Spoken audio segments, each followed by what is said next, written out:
Assalamualaikum warahmatullahi wabarakatuh. Apa kabar teman-teman Papi Tipu di Nusantara?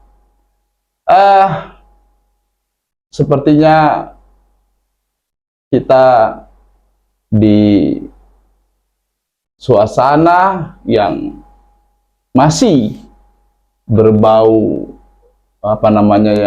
mendekati dunia politik, dan kefokusan kita dalam menghadapi pemilu yang akan datang. Teman-teman, kali ini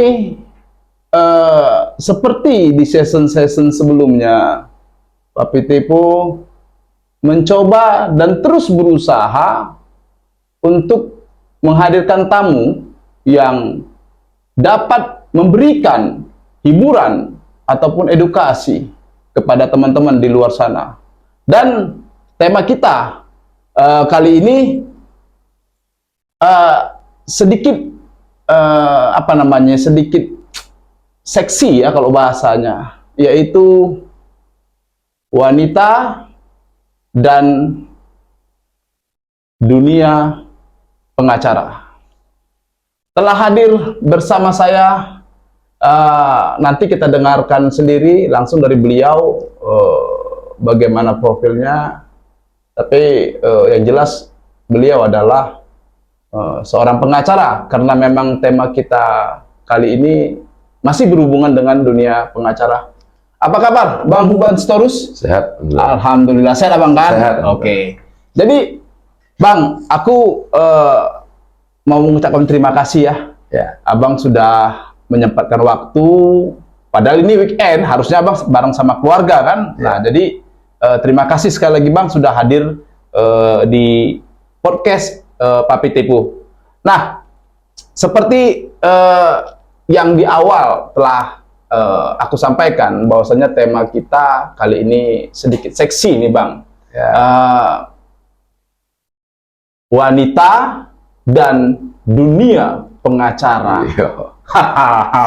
Nah, sebelum ke sana, aku mungkin teman-teman, termasuk aku nih Bang, teman-teman di luar pengen tahu sebenarnya Hubban Sitorus itu siapa sih? Silahkan Abangku diperkenalkan dirinya. Oke, makasih. Manggilnya Bapak Papi Tipu ini ya. Boleh Abangku. Terima kasih. Sebenarnya si Hubban Sitorus ini lahir dari pelosok kampung, pelosok desa. Dan terima kasih kepada Papi Tipu, melalui frekuensi dan channel ini, saya itu bisa mengungkapkan keluhan hati saya yang sebenarnya sejak puluhan tahun. Keren. Terima kasih. Boleh kan? Boleh. Ini tentulah. Masalah profil lah ini. Kan? Saya itu lahir di dusun yang belum maju sampai sekarang. Tapi alhamdulillah itu nggak ada tantangan sama saya. Itulah profil diriku sampai sekarang Pak. Itu kalau kita berhubungan dengan orang tua di kampung, nggak bisa signal. Iya. Makanya saya bilang gitu. Kalau dibilang nanti desa itu terpencil, nggak juga. Banyak kendaraan mewah di sana. Tapi mungkin itulah adanya adanya perhatian khusus mungkin dari pejabat di Simalungun sana. Nah, jadi makasih lah udah adanya ini kan. Tapi lebih bagus sebenarnya kalau Abang mau menyebutkan wilayahnya. Setidaknya saya akan menyampaikan kepada pihak Pemda atau Bupati Simalungun bahwasanya ada nih wilayah yang kurang harus disentuh. Itu tempat kelahiranku, Desa Sordang Bolon namanya. Desa Sordang Bolon. Kecamatannya Bosar Maligas.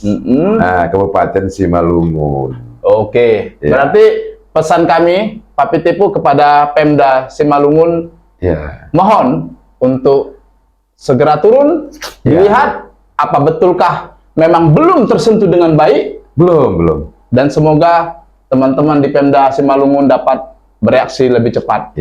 Nah, Bang. Pengacara kan? Iya. Kalau boleh tahu udah berapa lama beracara? Saya beraktivitas di dunia advokat ini sejak 2007 lah. 2007. Berarti kurang lebih 15-an ya? Iya. Cukup lah. Iya, 2007. Kenapa saya mendalami atau menjalani dunia yang penuh apa dibilang, penuh daya tarik tersendiri bagi orang yang kepingin menikmati hukum itu dengan sebenarnya, bagi pecinta keadilan. Betul. Ya, Nah, lalu apa yang membuat pada akhirnya Abang terjun di dunia pengacara? panjang ceritanya ini. Ya, dikit aja lah. Kalau panjang kalian nggak pulang-pulang kita, Bang. Begini, Papi Tepo, ke, ke apa namanya, keterbelakangan kampung saya itu, Ya, ya kan, membuat niat kita itu terpanggil untuk menjadikan kampung itu jadi kampung tidak terbelakang lagi. Makanya orang-orang tua di kampung itu sebenarnya menyekolahkan anaknya sampai keluar kampung itu hanya untuk membangun desa itu. Tapi mungkin kami-kami yang di perantauan ini ada yang lumayan, ada yang tidak, sehingga lupa juga ke kampung. ya, Jadi ada yang bahkan ada yang menjadi anggota DPRD Sumatera Utara beberapa periode juga kadang-kadang lupa juga dia ke kampung, ya kan? karena udah duduk. Iya, jadi makanya timbul semangat saya dulu untuk menjadi apa yang bisa meletakkan ini semuanya menjadi adil. Oh, mungkin dari pengacara. Makanya saya coba mengambil S1 S hukum itu di kampus Universitas Islam Sumatera Utara. Akhirnya selesai dengan waktu yang ditentukan, nggak ada istilahnya terlambat SKS-nya. Nah, setahun kemudian saya ikut pendidikan profesi advokat dan alhamdulillah jadi sekarang. Alhamdulillah. Jadi pesan dari Bang Hukban Sitorus tadi adalah alasan beliau kenapa akhirnya mengambil dunia pengacara dengan harapan beliau dapat memberikan rasa keadilan bagi masyarakat. Kenapa? Karena seperti yang dijelaskan beliau barusan, bahwasanya sampai sekarang ini di era milenium, kampungnya yang berada di Simalungun sana termasuk kurang terjamah. Mungkin kurang lebih seperti itu, Bang. Nah, kita kembali ke tema kita yang sebenarnya. Yeah. Saya ingin bertanya sama Abang, apa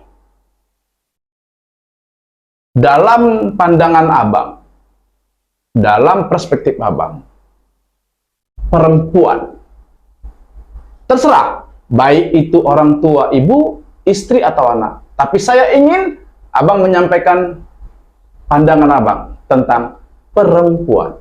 Silahkan Abang. Oke. Perempuan ini kan mahal. Perempuan inilah yang punya sorga. Perempuan inilah yang punya permata. Perempuan inilah segala-galanya. Kalau bisa kita menempatkan mereka sebagai layaknya permata, layaknya yang punya sorga, layaknya seberapa. Tapi kalau kita menafikan hak-hak mereka, aku pastikan nggak akan bisa apapun tercapai kalau nilai-nilai luhur perempuan itu diabaikan. Oke. Makanya bagi saya pribadi, Ya. ya kan, perempuan itu the best. Kenapa? Ya kan? Saya mau ngambil kalimat Abang di bawah. Perempuan itu ada surga padanya. Itu dia yang paling inti yang saya lihat. Oke. Nah, namun Bang, di sisi sebaliknya, kenapa dunia malam juga identik dengan perempuan? Apa yang bisa Bang tanggapi? Nah, enak nih cerita ini. Makanya saya bilang tadi, dia punya surga, dia punya neraka. Terlampau jauh lah kalau cerita sampai klub malam, ya kan, dunia malam. Orang seadvokat itu pengacara itu siapapun dia ya, tapi kalau dia jujur, Ya. kalau nggak ada di sampingnya perempuan, wanita atau perempuan yang bisa memotivasi sama dia, nggak akan bisa selesai gugatannya. Itulah manfaat sekecil-kecilnya yang aku rasakan. Iya. Jadi kalau pengacara menurut saya itu, advokat itu identik dengan wanita. Terserah lah ya, kalau cantik itu kan penafsiran mata. Tapi pengacara itu identik dengan wanita lah. Saya tertarik dengan bahasa Abang tadi. Itu Abang rasakan, artinya seperti yang Abang bilang tadi. Kalau nggak ada support wanita, mungkin ngerjakan gugatan nggak kelar-kelar. Iya. Benar itu, Bang? Itu betul. Jam 2 malam kita menyelesaikan gugatan. Apa yang harus kita lakukan? Kopi biasa, kita minum kopi di luar. Ya. Tapi kalau istri atau perempuan tadi nggak mendampingi kita, Bang, no, nggak bisa itu, Bang. Kecuali munafik lah ya. Ya. Nah, ada sih orang yang tidak melaksanakan yang saya keomongan tadi, itu bisa juga ada. Tapi segala obat itu yang bisa menenangkan hati seorang laki-laki itu adalah perempuan. Oke, Abangku. Nah, ini kita semakin dalam karena di awal kita hanya ngebahas tentang sebuah sekelumit garisan. Nah, aku pengen Abang lebih dalam. Di dalam dunia pengacara, Pak, ini khususnya oknum-oknum yang memang dikatakan sudah sukses ya sebagai lawyer, itu mengidentikan dirinya, mau itu aspri, mau itu apanya ya, asistennya atau apalah terserah, itu dengan perempuan. Nah, yang mau aku tanya sama Abang, apakah Abang sepakat ketika seorang pengacara sukses harus memiliki aspri-aspri cantik di sekelilingnya? Silakan. Kalau bilang sepakat, saya juga nggak sepakat. Oke. Tapi saya sepakat dengan apa konsekuensi atau apa peran wanita atau perempuan di pengacara, di lingkaran advokat, di lingkaran pengacara. Tapi kalau untuk menjadikan setiap pengacara itu harus berdampingan dengan 99 wanita cantik, saya juga nggak sepakat. Tapi itu kan, maaf, yang saya maksud sini itu bagian dari bentuk pembuktian kesuksesan. Bagaimana? Ya, banyak yang sukses pengacara di Indonesia ini nggak harus mengumpuli perempuan. Jadi maksud saya itu begini, wanita ini 50-50 lah, Ya. mempengaruhi pola pikir jiwa kita sebagai advokat. Itu yang kurasakan. Nggak enak kita ngerjakan kerjaan itu tanpa ada dampingan dari perempuan. Itu aja. Jadi bukan berarti kualitas atau predikat pengacara itu dibuktikan dengan banyaknya asisten pribadi atau banyaknya dayang-dayang, nggak juga. Nggak juga ya? Nggak juga. Dan bukan berarti suksesnya advokat itu dikelilingi oleh wanita cantik, bukan. Tapi suksesnya pengacara itu apabila dia disekelilingi oleh orang hebat. Siapa orang hebat itu? Itulah wanita atau perempuan yang bisa memotivasi. Oke. Nah. Jadi kalau menurut Abang, nah ini aku nanya secara pribadi, menurut Abang, adanya satu oknum pengacara yang sudah cukup sukses dengan banyaknya aspri, ya jujur saya bilang cakep-cakep, seksi-seksi. Apakah itu bagian dari sebuah gaya atau tren atau bagaimana menurut Abang? Kalau yang dilakukan sahabat kita itu pengacara itu, aku Ya. nggak bilang sukses ya. Ya. Yang bilang dilakukan oleh pengacara Ya. itu hanya sekedar tren atau gaya. Gaya itu. Gaya ya. Gaya. Jadi kalau kita telisik lebih jauh, dia kan punya bisnis-bisnis lain. Betul. Yang salah satunya dengan mengumpulkan ini mungkin bisa bisnisnya lebih maju. Tapi kalau toh itu karena pengacaranya juga saya nggak sepakat.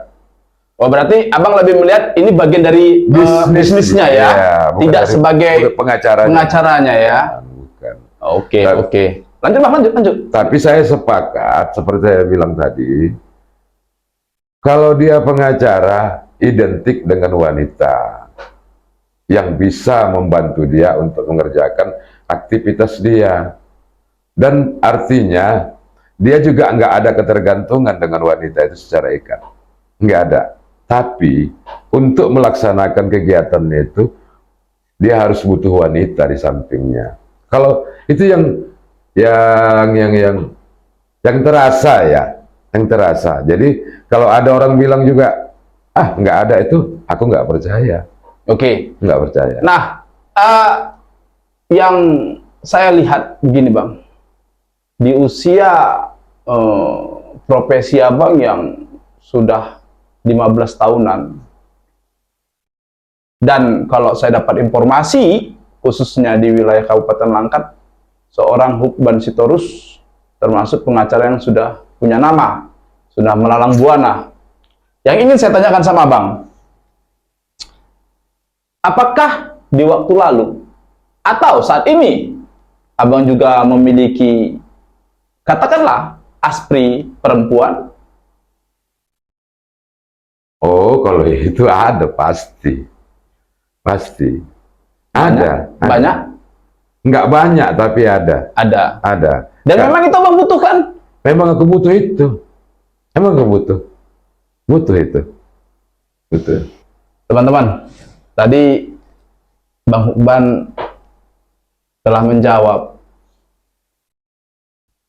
dunia atau lingkaran pengacara memang membutuhkan katakanlah sebuah doping atau penyemangat, dan memang kebutuhan seorang pengacara akan tunjangan, dukungan perempuan itu sangat berpengaruh di lini atau di sisi semangat dalam bekerja. Itu yang bisa saya tangkap. Nah, Bang, pengacara kan tidak harus laki-laki, perempuan juga ada. Dan saya pribadi kalau ngelihat pengacara perempuan itu, apalagi ketika dia bisa berbicara di ruang sidang, saya sangat-sangat respect. Nah, apa yang bisa abang kasih komentar? Mungkin abang punya rekanan perempuan juga pengacara kan, dengan sepak terjang mereka di ruang sidang. Apa yang bisa abang ceritakan sedikit tentang teman-teman abang perempuan pengacara tersebut? Saya omongkan gini sama kawan-kawan. Ini kan memang sekarang butuhkan lagi hangat-hangatnya kesetaraan gender. Ya, betul. Mereka itu kan mau setara dengan kaum Hawa ini. Iya.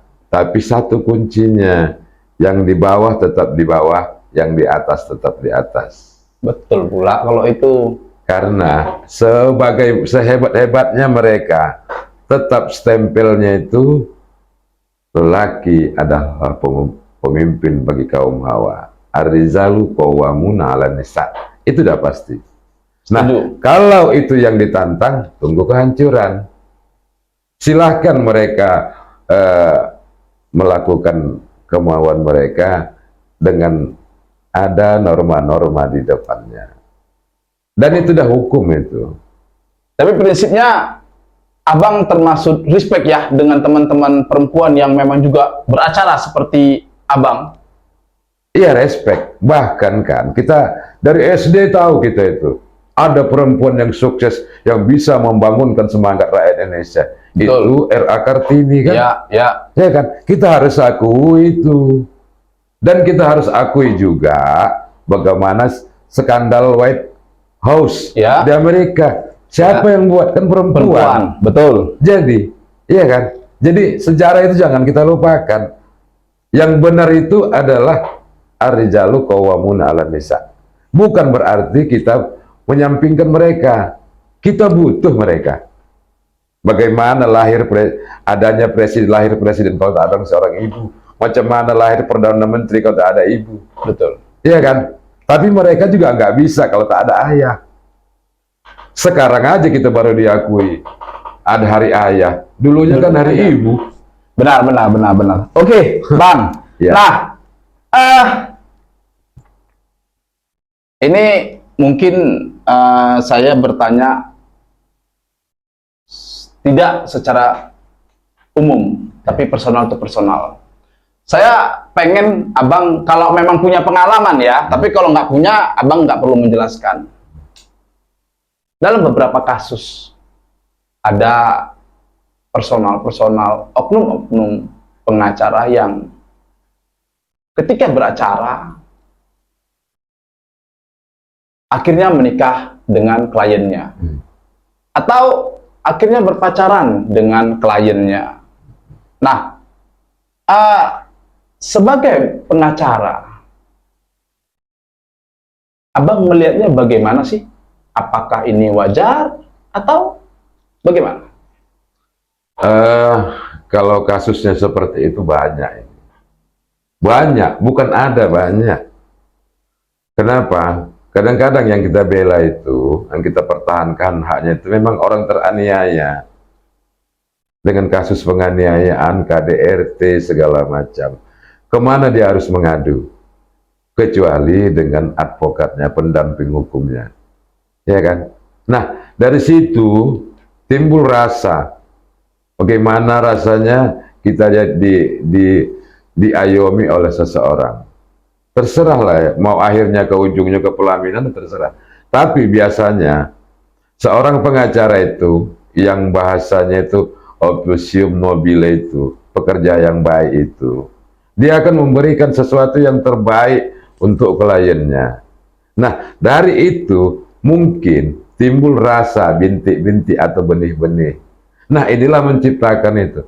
Kita ini pengacara ini kan sales ini. Kalau aku bilang kita sales, kita tunggu mereka sampai siap. Kita tunggu mereka sampai mengutarakan apa hasil mereka. Banyak kejadiannya, sidangnya di Medapat, sidangnya di Stabat, di Pengadilan Agama Stabat, minum kopinya juga di Dharma Deli ada juga. Berarti dalam pandangan Abang secara personal itu lumrah dan mungkin dan wajar-wajar saja terjadi. Lumrah. Yang tak boleh terjadi itu saya menghimbau sama kawan-kawan khususnya di Kabupaten Langkat. Yang nggak boleh itu mencederai hati klien. Jangan sekali-kali. Makanya saya ngomongkan sama kawan-kawan, kalau tamparan tangan yang ke wajah kita itu biasa. Kalau makian itu biasa. Tapi kalau sempatlah klien kita karena sakit hati, mengeluarkan air mata di atas sajadahnya, itu yang kita nggak ngerti apa jawabannya. Teman-teman, bahasa Bang barusan membuat saya sedikit detak. Jadi sepele, tapi kalau dihayatin, ketika klien kita merasa tersakiti dan dia sujud di sholatnya, itu yang hati-hati tuh Bang ya. Hati-hati. Jadi semampu kita jangan membuat orang kecewa. Bang, di penghujung acara kita, closing statement-nya, sebagai pengacara yang sudah cukup makan garam di usia 15 tahunan beracara, saya ingin Abang menyampaikan sepatah dua kata, atau katakanlah masukan, saran, atau motivasi kepada teman-teman pengacara yang masih muda, yang mungkin baru beracara 1-2 tahun. Apa sih clue-cluenya supaya bisa terus semangat beraktivitas, terus sukses, dan apa yang harus dihindarin? Silahkan Bang. Oke. Kita jadi pengacara itu harus bangga. Pertama, penegak hukum itu polisi, kejaksaan, dan pengacara. Iya. Itu profesi itu harus kita bangga. Yang kemudian, kalau sudah jadi pengacara, jangan sekali-sekali menciptakan kegaduhan di antara sesama klien kita. Perkara itu jangan dicari, jangan diminta-minta, tapi kalau datang, jangan ditolak. Makanya ada istilahnya pro bono. Jangan diminta-minta, tapi kalau dikasih jangan ditolak. Karena kita antara lain adalah pencari keadilan. Dengan melaksanakan fungsi kita sebagai advokat, mudah-mudahan keadilan akan kita temukan. Terima kasih. Untuk apa Bang? Untuk adik-adik atau junior-junior yang masih muda ini ada clue yang mau Bang sampaikan nggak nih untuk mereka nih dalam memulai karirnya sebagai pengacara? Apa yang harus dihati-hatikan gitu loh? Apa yang harus diapain gitu loh? Aku tadi Abang lihatnya aku kurang gigit gitu loh untuk yang muda-muda ini. Iya, adik-adik pengacara yang baru-baru masuk. Pertama, jangan kau anggap kau udah hebat. Masih banyak di atasmu yang lebih hebat. Iya kan? Yang kedua, bermainlah sebenarnya dengan permainan, aturan mainnya itu, dengan role of game-nya itu. Jangan kau ambil perkara itu bukan atas kemampuan ilmumu. Nah, jika engkau tidak sanggup melaksanakannya, cobalah tanya seniormu. Supaya jangan ada yang disakiti hatinya. Jangan gara-gara uang membuat LP pun kau tak bisa, kau tarik, kasihan orang. Oke. Jadi yang saya tangkap teman-teman, untuk teman-teman yang baru beracara 1-2 tahun itu, tolong bermain dengan aturan main yang benar. Jangan asal mengambil bayaran kalau kita tak mampu menjalankan perkara itu sendiri atau menyelesaikan perkara itu.